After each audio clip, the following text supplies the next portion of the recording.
Nations wasn't the first attempt to take disagreements from the battlefield to the negotiation table, but it was the first one to succeed. And from the beginning, its most important goal has been to avoid another world war, largely by fostering international trade and dependence, since you're unlikely to bomb your suppliers or your market. And while the UN came into being with some pretty obvious limitations, not the least of which is the 5 permanent members' vetoes over each other that has frequently led to inertia on some big issues. Today is the 76th anniversary of its founding, and no one should underemphasize the fact the Cold War didn't go hot, or that there hasn't been a world war since the UN was formed. I get that the big players, particularly the United States, an increasingly ironic name if there ever was one, feel like they're paying a larger than normal share of this thing. But then it was their creation, and its headquarters are in their country. And despite GOP moaning and gnashing of teeth over the UN, America continues to hold a lot of influence on the world's largest intergovernmental agency because they are the big player. And the UN is carrying a big load. Billions of people have been saved from death thanks to the World Bank Group, the World Food Program, the Food and Agricultural Organization, United Nations Children's Fund, and as became very obvious last year, the World Health Organization. Well, UNESCO and the International Atomic Energy Agency contribute to our safety in ways few will ever understand or appreciate. And all these successes happen despite the fact the UN has no actual enforcement ability. Countries cooperate with it because they want to, or as was the case in Trump's America, because they don't want to. Yet despite that, the UN has way more successes than failures. By an order of magnitude, any nation should envy. The UN is the carrot. Its express aim is to avoid the stick. And the fact it's been largely successful in doing that for 76 years is something we should all celebrate.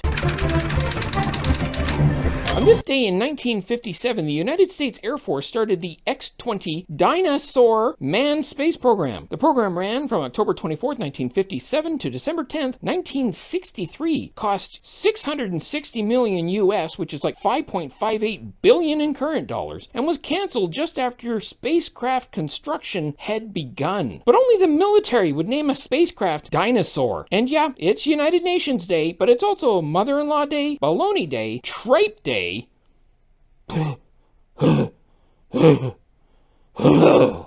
Healthcare Food Service Workers Day. What a combination. And that's today's Duza Bear Digest. See you tomorrow.